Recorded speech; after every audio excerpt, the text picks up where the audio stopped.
कार्यक्रमको साथमा कुमारी बैंक सबैका लागि सधैँका लागि, ग्लोबल आइएमई बैंक सबैका लागि बैंक, विश्वास जित्दै अघि बढ्दै mega bank Nepal limited. Lakshmi bank लक्ष्य छ, लक्ष्मी बैंक छ। साङ्ग्रिला डेभलपमेन्ट बैंक लिमिटेड स्थानीय विकासको आधार।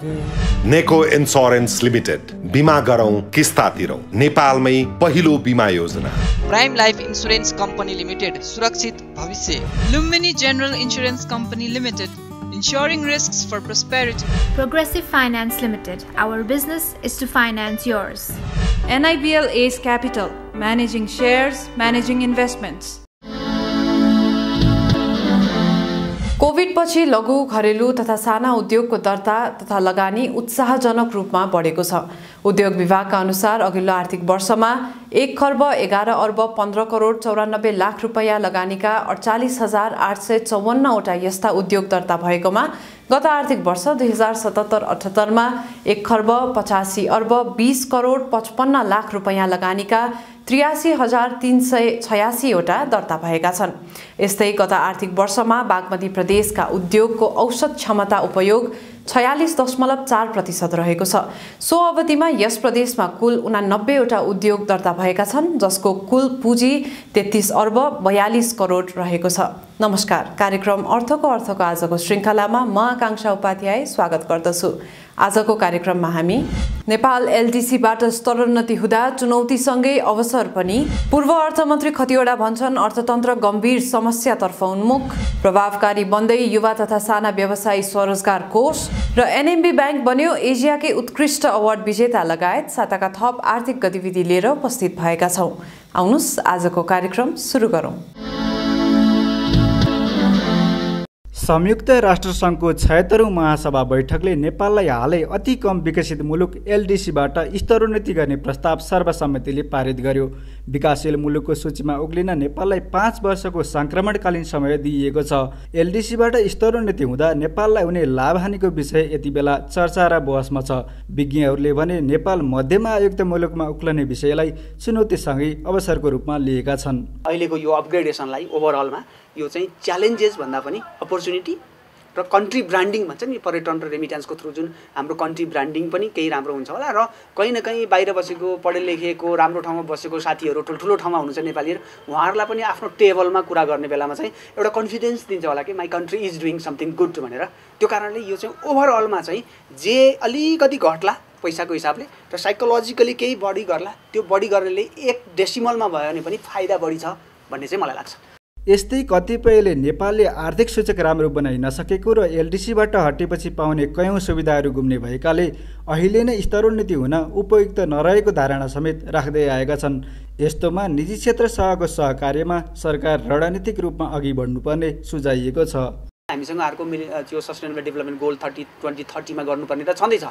त्यहाँ त्यसबाट फोकस आउट नहुने गरी जस्तै तपाईँको के गर्ने भन्दा चाहिँ हाम्रो जुन 3टा इन्डिकेटर जुन लेभलमा पुग्ने हो त्यसलाई कन्टिन्युअस मोनिटरिङ चाहिँ डकुमेन्टेसनको हिसाबले हाम्रो कुनै एनजिओज आइएनजिओजको हिसाबले चाहिँ बनिरहेको हुन्छन्। तर कहीँ न कहीँ हामी यसलाई चाहिँ स्थानीय निकाय लेभलमा पुर्याउनु त सक्दैनौँ होला। 753 गाविस लेभलमा पालिका लेभलमा जान त गाह्रो हुन्छ होला। तर यसलाई कमसे कम रेकर्ड किपिङ चाहिँ 7 प्रदेश र महानगरपालिकाहरू चाहिँ हेऱ्यो भने पपुलेसन धेरै कभरेज हुन्छ र यहाँ केन्द्रमा पनि एउटा संरचना बनाएर एउटा इन्डिकेटर नै ट्र्याक गर्ने, कम खर्चिलो है, फेरि त्यसलाई बाहिर विज्ञताको हिसाबले विश्वविद्यालयहरूमा अरूमा राख्न सकिन्छ। त्यो एउटा कन्टिन्युअस मोनिटर गर्ने एउटा ट्र्याकिङ सिस्टम बनाउने। यसैगरी मुलुकको स्तरोन्नति हुनु दीर्घकालीन फाइदाकै हिसाबले सकारात्मक भएको निजी क्षेत्रले समेत बताएको छ। उक्त लक्ष्य हासिल गर्न सरकारले निजी क्षेत्रलाई साथमा लिएर अघि बढ्नुपर्नेमा जोड दिइएको छ। हामी चाहिँ एउटा सक्षम छौँ भन्ने कुरा विश्व सामु एउटा देखाउनु पनि पर्छ। त्यो अनुसार हाम्रो नीतिगत कार्यगत हैन सबै कुरामा एउटा चाहिँ प्लानिङ रूपमा हामी अगाडि बढ्नुपर्छ र चाहिँ भोलि हामीले आफ्नो देशलाई एउटा नेपाल पनि विकासशील मुलुक हो भन्ने कुरामा अगाडि बढ्नको लागि एउटा जग, आफ्नै घरको जग चाहिँ बलियो गरेर हामी अगाडि बढ्नुपर्छ। यसको लागि चाहिँ सरकार, निजी क्षेत्र र चाहिँ हामी आम जनता एक भएर मुलुकको चाहिँ एउटा दिगो विकासको लागि अगाडि बढ्नुपर्छ भन्ने मलाई लाग्छ। त्यसो त एलडिसीबाट माथि उक्लने नेपालको प्रस्ताव अनुमोदन भइसके 5 वर्ष सङ्क्रमणकालमा गर्नुपर्ने कार्यहरू अघि बढाइसकिएको राष्ट्रिय योजना आयोगका अधिकारीहरूको भनाइ छ। प्रति व्यक्ति कुल राष्ट्रिय आम्दानी बाहेक मानव सम्पत्ति सूचकाङ्क र आर्थिक तथा वातावरण जोखिम सूचकाङ्क पुरा भइसकेकाले निर्धारित अवधिमै नेपाल स्तरोन्नति हुने अपेक्षा गरिएको छ। दुईटा थ्रेसहोल्ड हामीले उछिनिसकेपछि हामी इलिजिबल भइसकेका छौँ। अब केही हाम्रो आफ्नो आन्तरिक कारणले त्यसलाई अलिकति डराउने भन्ने कुराहरू, त्यो कुनै पनि कुरा तपाईँको नौलो कुरासँग मान्छेलाई डर लाग्छ। शिक्षा स्वास्थ्य हाम्रो कमजोर छैन नि।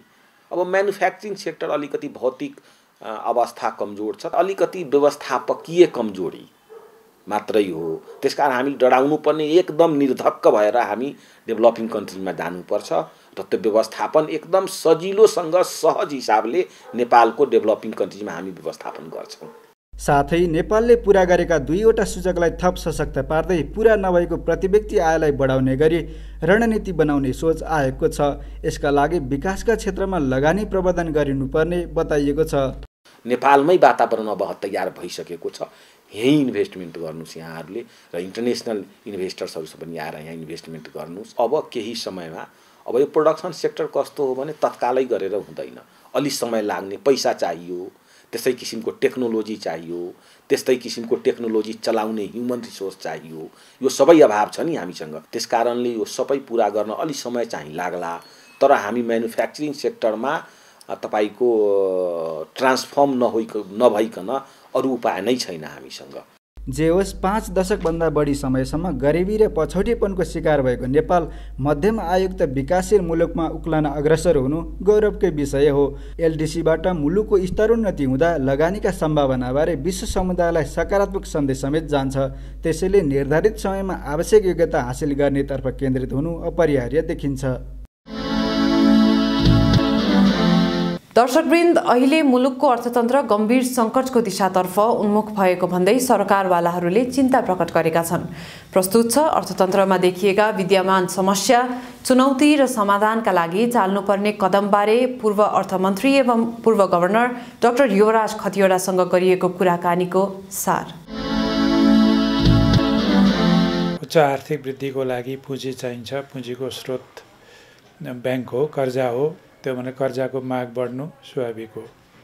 तर अर्थतन्त्रमा सोचेको क्षेत्रमा कर्जा प्रवाह नहुँदाखेरि आर्थिक वृद्धि पनि नहुने, अर्कोतर्फ आयातको अस्वाभाविक वृद्धि र अनावश्यक वस्तुको पनि आयातले राजस्व चाहिँ केही हदसम्म बढ्ने, तर त्यसले कर्जा बजारमा अर्को असन्तुलन ल्याउने र तरलताको समस्या हुने र भुक्तानी सन्तुलनको समस्या हुने। त्यसले फेरि तरलता चुहावट भएर दोस्रो चरणमा ब्याङ्किङ क्षेत्रबाट कर्जा प्रवाह नहुने स्थिति बन्दै गरेको मैले देखेको छु। जसले जतिसुकै फुर्ती लगाए पनि बजेट कार्यान्वयनको स्थिति, म अर्थमन्त्री हुँदाखेरि खर्चै गर्न सकेन भन्नेहरूले पनि अहिले म देखिरहेको छु 4 महिनामा 20% पनि बजेट खर्च भएको छैन। त्यो एउटा अवस्था विद्यमानै मैले देखेको छु। दोस्रो, अनावश्यक वस्तुहरूको आयातलाई खुला गर्ने, अस्वाभाविक रूपमा भइरहेको पुँजी बजारको कतिपय क्रियाकलापलाई व्यवस्थित गर्न नसक्ने, त्यसमा पनि घर जग्गा कारोबारलाई व्यवस्थित गर्न नसक्ने, यस्तो हुँदाखेरि हाम्रा समष्टिगत आर्थिक परिसूचकहरू, खास गरी कतिपय हाम्रा स्थिरताका परिसूचकहरूमा चुनौती म देख्दैछु। अस्वाभाविक रूपले बढ्दो व्यापार घाटा, चालु खाता घाटा अनि भुक्तानी घाटा हुने, विप्रेषण घट्दै जाने र सरकारको राजस्व जति पनि खर्च नहुँदाखेरि ट्रेजरीमा पैसा बस्दै जाने, यसले आर्थिक क्रियाकलापलाई काहीँ न काहीँ विकृति ल्याएको छ। पहिले मैले अर्थमन्त्री हुँदा के गरेका थिएँ भने आयातलाई व्यवस्थित गर्दा अन्डर इन्भोइसिङ हुन नदिने व्यापारलाई र चाहिँ खास गरी एलसी कारोबारदेखि अरू भारतबाट हुने आयातलाई पनि व्यवस्थित गरेको कारणले मानिसलाई त्यो डिक्लेयर नगरेको आयात गरिएको सामानहरू ब्याङ्कले फाइनेन्स नगरेको सामान हुन्डीबाट फाइनेन्स गर्ने प्रथा कम भएको थियो र रेमिटेन्स बढेर आएको थियो। अब अहिले त्यो फेरि उल्टेको हो कि भन्ने मलाई शङ्का छ। होइन भने अहिले रेमिटेन्स त्यसरी घट्नुपर्ने अरू कुनै कारण थिएन। हामीलाई चाहिने 6-7-8% आर्थिक वृद्धि, 5-6% मूल्य वृद्धि र अलिकति मौद्रिकृत नभएको औपचारिक कर्जाको क्षेत्रले नसमेटेको क्षेत्रलाई पनि थप कर्जा जान्छ भन्ने हो भने पनि 20%, 21% या बढीमा 25% को कर्जा प्रवाह त्यो आफैमा पर्याप्त हुने हो। तर अहिले 30-31% कर्जा प्रवाह हुँदा पनि पैसा छैन भनिन्छ। व्यवसाय गर्नेहरूले पैसा पाएन भन्नुहुन्छ, निर्माण व्यवसायी पैसा पाएन भन्नुहुन्छ, कतिपय सामानको एलसी खोल्नलाई हामीलाई गाह्रो भयो भन्नुहुन्छ। यो किन भइरहेछ त भन्दा अस्वाभाविक रूपमा कृत्रिम अर्थतन्त्र काहीँ न काहीँ विकास भइरहेको छ। त्यो कृत्रिम अर्थतन्त्र ब्याङ्कबाट गएको कर्जा जहाँ तोकिएर गएको छ त्यहाँ खर्च नभएको हुनसक्छ। कतिपय व्यवसायहरूमा गएका, चाहे त्यो ओभरड्राफ्टको रूपमा होस्, चाहे त्यो चालु पुँजीको रूपमा होस्, चाहे त्यो कुनै अरू व्यवसाय गर्नको लागि होस्, चाहे त्यो उद्योग व्यवसायकै लागि किन होस्, इन्फ्लेट गरिएर आवश्यकताभन्दा बढी मागिएर कतिपय व्यवसायी घरानाले पैसा लगेर त्यसलाई अर्को क्षेत्रमा परिचालन गरेको मलाई चाहिँ त्यस्तो अनुभूति भइरहेको छ। होइन भने वार्षिक रूपमा 30-31% को कर्जा वृद्धि हुँदा पनि पैसा पाइएन भन्ने स्थितिको आर्थिक क्रियाकलाप विस्तार भएको भए त आर्थिक वृद्धिको देखिनुपर्ने हो नि त असर अर्थतन्त्रमा। त्यो त देखिरहेको छैन। तर पनि मलाई के लाग्छ भने जिम्मेवार राजनीतिकर्मीहरूले सरकार चलाउने हो भने अर्थतन्त्रमा आउने यस्ता विकृतिले पछि आफैलाई समस्यामा पार्छ, यो बुझ्नुपर्छ। अब केन्द्रीय ब्याङ्कले के गर्नुपर्छ भने कर्जा प्रवाह हुने गर्नुपर्ने ठाउँहरूमा रासनिङ गर्न थाल्नु पर्यो। कहाँ हामीलाई औद्योगिक क्षेत्रमा कहाँ कर्जाको अभाव छ, निर्माण क्षेत्रमा कहाँ अभाव छ त्यो दिने र बाँकी कर्जालाई अलिकति रासनिङ गर्ने। अनि मात्रै हामी भुक्तानी सन्तुलन कायम गर्दै चाहेको औद्योगिक व्यावसायिक क्षेत्रमा, कृषिको क्षेत्रमा लगानी बढाउन सक्छौँ। भर्खरै प्रस्तुत गर्यो मुलुकको अर्थतन्त्रबारे पूर्व अर्थमन्त्रीसँग गरिएको कुराकानीको सार संक्षेप। अबको पालो ब्रेक।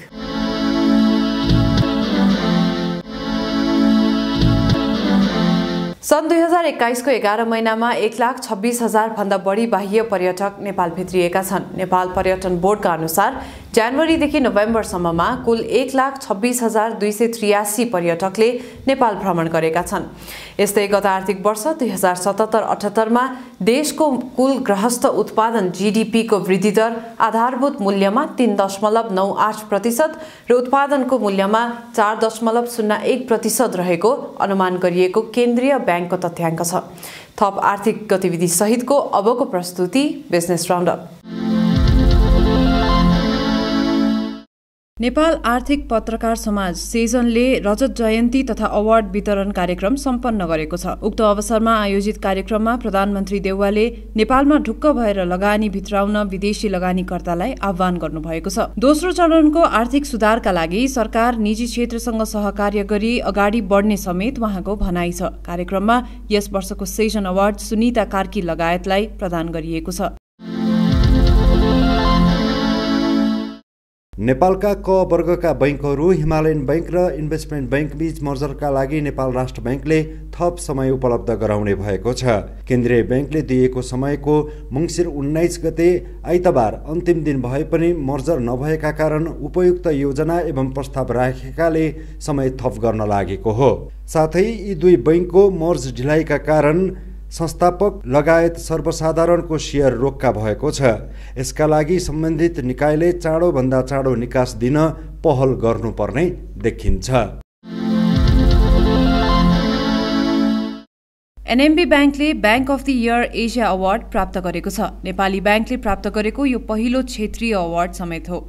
लन्डनबाट प्रकाशित हुने दि ब्याङ्कर म्यागजिनले यस वर्ष एनएमबी ब्याङ्कलाई सो अवार्डका लागि छनौट गरेको हो। दिगो ब्याङ्किङमा गरेको पहल, डिजिटल रूपान्तरण र उच्च कर्पोरेट कार्यशैलीका कारण उक्त अवार्ड पाउन सफल भएको ब्याङ्कले औपचारिक कार्यक्रम गरी जानकारी दिएको छ। एसियाको उत्कृष्ट ब्याङ्कको अवार्ड सहित bank of the year 2021 award पनि यसै ब्याङ्कले प्राप्त गरेको छ। साना उद्यमीहरू, साना उद्योगहरू जन्माउनु त्यतिकै आवश्यकता छ। यसको लागि हामीले एनएमबीले प्रतिबद्धता आजदेखि होइन 7-8 वर्षदेखि गरिरहेका छ। लास्ट 3 वर्षमा हामीले धेरै ठुलो काम गरेका छौँ। कृषिमा आज राष्ट्र ब्याङ्कले दिएको जति मिनिमम लगानी गर्नुपर्ने जुन दिएको छ त्योभन्दा हामीले बढी गरेका छौँ। एसएमईमा हामीले बढी लगानी गरेका छौँ। हामीले यो सहुलियतपूर्ण कर्जाहरूमा सबभन्दा बढी लगानी गरेका छौँ। हामीले दिएको हामीलाई म्यान्डेटरीली गर्नुपर्ने कर्जाभन्दा हामीले दोबर गरेको छौँ। हामीले नेपालको विकासलाई आत्मसात गरेको छौँ र त्यो हिसाबले हामी अगाडि बढिरहेका छौँ। साउथ एसियाकै पहिलो ब्याङ्क हौँ जसले चाहिँ यो एसिया लेभलको यो एकदम प्रेस्टिजियस द ब्याङ्कर अवार्ड पाएको छौँ अहिले भर्खरै। हामीले नेपालको ब्याङ्किङमा डिजिटल ट्रान्सफर्मेसन अथवा डिजिटाइजेसनको लागि हामीले जुन काम गरेका थियौँ एउटा अग्रणी ब्याङ्कको रूपमा त्यसलाई अब अझै धेरै नयाँ किसिमका प्रडक्टहरू नयाँ किसिमका सर्भिसेसहरू लिएर आएर अझै सुदृढ रूपमा चाहिँ हामी अगाडि बढ्नुपर्ने हामी आवश्यकता देख्छौँ। यो अवार्ड पाइरहँदाखेरि यो रिकग्निसन पाइरहँदाखेरि हाम्रो देश विदेशमा विश्वभरि नै एउटा किसिमको चाहिँ एउटा नाम रहँदाखेरि एउटा खालको हामीले क्रेडिट पाउँछौँ र त्यसले हामीलाई आगामी दिनमा विदेशी ब्याङ्कहरूसँग विदेशी संस्थाहरूसँग काम गर्दा अझै सजिलो हुने हुन्छ। सो अवार्ड प्राप्तिले नेपालको ब्याङ्क पनि दक्षिण एसियामा उत्कृष्ट बन्न सक्छन् भन्ने प्रमाणित भएको बताइएको छ। यो स्थानमा पुग्नुलाई ब्याङ्कले गौरवको रूपमा लिएको छ। साथै अवार्डले नेपाली ब्याङ्किङ क्षेत्रलाई अन्तर्राष्ट्रिय बजारमा थप अगाडि बढाएको बताइएको छ। नेपालमै एउटा मोस्ट सस्टेनेबल ब्याङ्क बन्ने नेपाललाई आत्मनिर्भरतातर्फ लिएर जाने र यहाँ भएका एकदमै विभिन्न किसिमका अवसरहरूलाई चाहिँ प्रयोग गर्दै सानाभन्दा साना खालका लोनहरूमा पनि लाग्ने।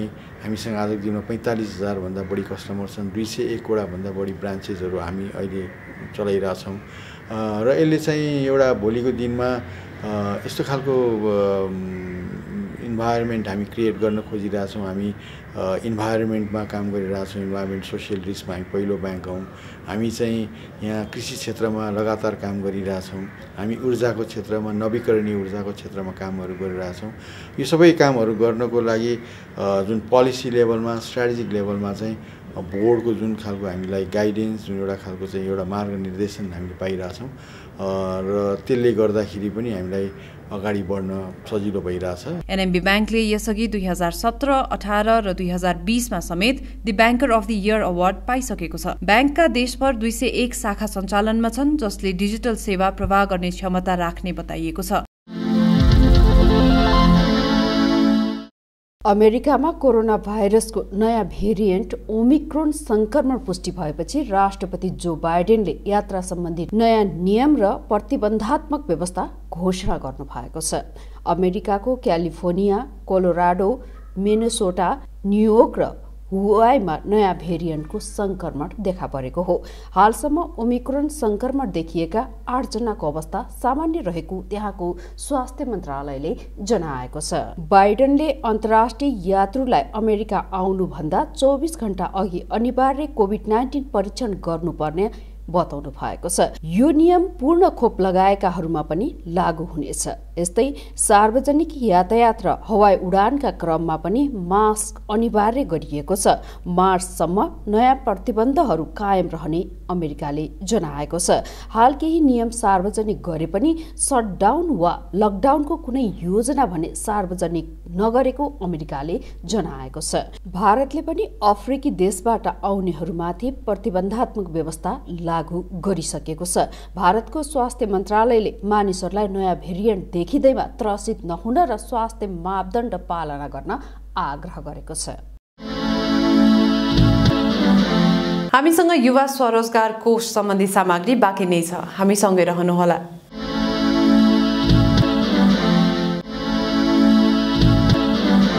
युवा तथा साना व्यवसाय स्वरोजगार कोषबाट स्वरोजगार उद्यमी बन्ने युवाहरू बढ्दै गएका छन्। कोष स्थापना भए ता हालसम्म 81,000 भन्दा बढी युवा स्वरोजगार बनिसकेको कोषको तथ्याङ्क छ। कोषलाई थप प्रभावकारी, सक्षम र दिगो बनाउनेतर्फ युवा तथा खेलकुद मन्त्रालय केन्द्रित रहेको बताइएको छ। कोषको अध्यक्षको हैसियतले हामी बैठक बसेर 77 जिल्लामा कोषको विस्तार गर्ने निर्णय गरेका छौँ। दोस्रो कुरा भनेको हामीले एउटा सैद्धान्तिक छलफल पनि गरिरहेका छौँ। त्यही भएर दुईटा कुरा छ। एउटा त राष्ट्र बैंकले ब्याज दरमा केही वृद्धि गरेको अवस्था भइसकेपछि यो कोषलाई कसरी सस्टेनेबल बनाउने भन्ने कुरा पनि एक खालको छलफल चलेको छ र त्यसको लागि अर्थ मन्त्रालय राष्ट्र बैंकसँग हामी छलफल गर्दैछौँ कि युवा स्वरोजगार कोषको सन्दर्भमा विगतमा जे खालको सहुलियतपूर्ण ऋण र ब्याजको व्यवस्था गरिएको छ त्यसलाई कायम राख्नुपर्छ भन्ने हाम्रो मान्यता छ। यस आर्थिक वर्षमा हामीलाई 12,000 ती व्यक्तिहरू जोसँग उद्यमशीलता छ, काम गर्न चाहन्छन्, उहाँहरूसँग धितो छैन, उहाँहरूसँग पैसा छैन, उहाँहरूको लागि 12,000 व्यक्तिहरूलाई उद्यमशीलतामा ल्याएर स्वरोजगार बनाउने जिम्मेवारी नेपाल सरकारले युवा तथा साना व्यवसाय स्वरोजगार कोषलाई दिएको छ। सो अन्तर्गत हामीले यो यस आर्थिक वर्ष 78-79 को पहिलो क्वार्टरमा 2434 जनालाई स्वरोजगार बनाएका छौँ। जुन व्यक्तिहरू निम्न तहका व्यक्तिहरू, सानो व्यवसाय गर्ने व्यक्तिहरू, त्यो किसानसँग सम्बन्धित हुनसक्छ, त्यो उत्पादनसँग सम्बन्धित हुनसक्छ, त्यो व्यापारसँग सम्बन्धित हुनसक्छ, अथवा सानो स्केलमा काम गरेर स्वरोजगार हुन चाहने व्यक्तिहरूलाई युवा तथा सानो व्यवसाय स्वरोजगार कोषले स्वरोजगार बनाएको अवस्था छ। स्वरोजगार उद्यमी हुन चाहने युवाहरू बढेसँगै कोषको क्षमता समेत बढाउँदै लगिएको मन्त्रालयको भनाइ छ। कोषको दायरा एवं कार्यक्षेत्र बढाउन निजी क्षेत्रका विभिन्न बैंक तथा वित्तीय संस्थासँग सहकार्य बढाउने मन्त्रालयको योजना छ। गरिबी निवारण कोष त्यस्तै गरी प्रधानमन्त्री स्वरोजगार कार्यक्रमलाई एउटै डालोमा राखेर यसलाई प्रभावकारी ढङ्गले उद्यमशील कार्यमा लगाउने, उद्यमशील प्रोजेक्टहरू सञ्चालन गर्ने ढङ्गले सोचौँ भन्ने एउटा छलफल हामीले चलाएका छौँ। यसलाई एउटा निकट भविष्यमा जाँदाखेरि एउटा निष्कर्षमा पुर्याउनु पर्छ। हालसम्म करिब 11 अरब हामीले परिचालन गरिसकेको अवस्था छ र 11 अरब परिचालन गरेर 81,000 भन्दा बढी मानिसहरूलाई स्वरोजगार कोषले बनाइसकेको अवस्था छ। यसै क्रममा अहिले हामीसँग करिब 3 अरब यस आर्थिक वर्षमा आउटस्ट्यान्डिङ छ। त्यो 3 अरब रुपियाँ हाम्रो लगानीमा रहिरहेको अवस्था छ र कोषलाई एउटा समस्याको रूपमा हेर्नुपर्दा बजारमा अथवा स्वरोजगार बन्न चाहने व्यक्तिहरू प्रशस्त हुनुहुन्छ र उहाँहरूलाई लगानी गर्ने रकम जुन रकम छ त्यो रकमले अलि नपुगेको अवस्था हो कि अहिले हामीले सुरुमा ती व्यक्तिहरूलाई 2 लाख रुपियाँ दिएर स्वरोजगार बनाउन चाहिरहेको अवस्था छ र 2 लाख रुपियाँले उहाँले कुनै व्यापार व्यवसाय सुरु गर्नुहुन्छ, उत्पादन सुरु गर्नुहुन्छ, तर त्यसलाई कन्टिन्युटी गर्नको लागि 2 लाखले नपुगेर अरू रकम थप्नुपर्ने अवस्था पनि आउन सक्छ। यसैगरी बढीभन्दा बढी युवालाई स्वरोजगार बनाउने गरी कोषले काम गरिरहेको बताइएको छ। सरकारले यस वर्ष कोष मार्फत 12,000 युवालाई स्वरोजगार बनाउने लक्ष्य लिएको छ। कोषका अनुसार चालु आर्थिक वर्षको पहिलो त्रैमासिकमा 2,434 युवा स्वरोजगार बनिसकेका छन्। कोषले जुन आम्दानी गर्नुपर्छ र कोषलाई क्रमशः सस्टेनेबल बनाउने र कोषका कर्मचारीहरूलाई आफ्नै परिचालन मार्फत उनीहरूको व्यवस्थापन गर्ने अथवा उनीहरूलाई सेवा सुविधा दिने लगायतका कार्यहरू कोषभित्रैबाट हुन सक्ने ठाउँमा पुग्नु र कोषमा त्यो एउटा महत्त्वपूर्ण कार्य हो भन्ने मलाई लाग्छ र यसो गर्दा कोषलाई हामी अलि व्यवस्थित तरिकाले, प्रभावकारी तरिकाले र यो कोषलाई वृद्धि गरेर अन्य प्राइभेट बैंकहरूसँगको सहकारी, अन्य वित्तीय संस्थाहरूसँगको सहकारी लगायत मार्फत हामीले यसलाई व्यवस्थित गर्ने सोच बनाएका छौँ। स्वरोजगार बन्न चाहने युवालाई कोषले 3.2% ब्याज दरमा 2 लाख रुपियाँसम्म कर्जा प्रदान गर्दै आएको छ। धितो आवश्यक नपर्ने र बिमा समेत सरकारले नै गरिदिने भएकाले यस्तो कर्जा फिर्ता हुने क्रम बढ्दै गएको बताइएको छ। युवा स्वरोजगार कोषले दिएको पैसा पनि मिनाहा गरिदिन्छ कि भन्ने कता कता त्यो भावना पाइन्छ, तर हामीले लगानी गर्नु पूर्व उहाँहरूसँग विभिन्न तालिमहरू गरेर, विभिन्न कार्यक्रमहरू गरेर युवा तथा सानो व्यवसाय स्वरोजगार कोषले सहुलियत ब्याज दरमा कर्जा उपलब्ध गराउँछ। धितो आवश्यक पर्दैन र बिमा पनि युवा स्वरोजगार कोषले नै नेपाल सरकारले युवा स्वरोजगार कोष मार्फत नेपाल सरकारले तिर्ने भएको हुनाले त्यसमा अहिले पछिल्लो पटक कर्जा तिर्नुपर्छ भन्ने भावना हाम्रा ऋणीहरूसँग आएको छ। राज्यले हामीलाई साथ दियो, सहयोग गर्यो, उद्यमशील बनाउन प्रेरित गर्यो, निशुल्क तालिम दिएको छ, हैन, सिप सिकाएको छ र हामीलाई काम गर्नको लागि कम्तीमा सानो भए पनि पुँजी हामीलाई दिएको छ भन्ने कुराबाट नै सोध्नु पर्यो। त्यसैले त्यो खालको स्थितितिर सबै युवाहरू जानुपर्छ। कोष मार्फत सहुलियतपूर्ण कर्जा लिएर उद्यम व्यवसाय अघि बढाएका युवाहरू आफ्नो सफलताको कथा यसरी सुनाउँछन्। मलाई चाहिँ यो गाई पालेपछि चाहिँ एकदम राम्रो छ। अरू जस्तो भाउ तरेर हिँड्नु परेन हैन। आफूलाई अप्ठ्यारो परे बेला एकदम टाढी छ के हैन। अप्ठ्यारो परे बेला अब पैसा नि साबर भन्न परेन। यो गाईले अप्ठ्यारो बेला एकदम टाढ्दा एकदम राम्रो। अब नभएको भए कसरी गर्थे? त्यो गाउँबाट कर्जा लिन्छ। बढी त्यो मतलब बढी पनि ब्याज पनि तिर्नु पर्थ्यो। यसमा त्यो ब्याजको त्यति छैन, पर्सेन्ट पनि कमै छ। अनि यो भन्दा फाइदा बढी छ। पहिला पनि यसमा यताउता काम गरेको, अरूलाई यसो देखेको, यसमा राम्रो लाग्यो। आफूलाई पनि एकदम मनदेखि नै लागेको यो। पहिला यसो अरूले काम गरेर देखेँ, अरू यताउता काम गर्न चाहिँ गइन्थ्यो क्या साथीभाइको यसो हेर्दा, साथीहरूको छ फुलको खेती। अनि त्यहाँ यसो जाँदा आउँदा भेटघाट गर्दा चाहिँ यसो चाहिँ फुल साह्रै राम्रो लाग्यो। फुल अनि फुलको खेती गर्नुपर्छ जस्तो लाग्यो नि फुल खेती गरेको। उत्पादनशील र सिपयुक्त जनशक्ति, पुँजी र कामको अभावमा विदेश पलायन हुने प्रवृत्तिलाई निरुत्साहित गर्न 2065 सालमा उक्त कोषको स्थापना गरिएको हो। कोष स्थापना भए यता हालसम्म 81 अर्ब भन्दा बढी कर्जा प्रवाह भइसकेको र अहिले पनि 3 अर्ब रुपैयाँ लगानीमै रहेको बताइएको छ। यी थिए आजका प्रस्तुतिहरू। थप आर्थिक गतिविधिका लागि हाम्रो अफिसियल वेबसाइट www.arthakatha.com लगइन गर्न सक्नुहुनेछ। आजको निर्धारित समय सकिएको छ। म लगायत सम्पूर्ण युनिटलाई बिदा दिनुहोस्। नमस्कार। यस कार्यक्रमको साथमा कुमारी बैंक, सबैका लागि सधैँका लागि। ग्लोबल आइएमई बैंक, सबैका लागि बैंक। विश्वास जित्दै अघि बढ्दै मेगा बैंक नेपाल लिमिटेड।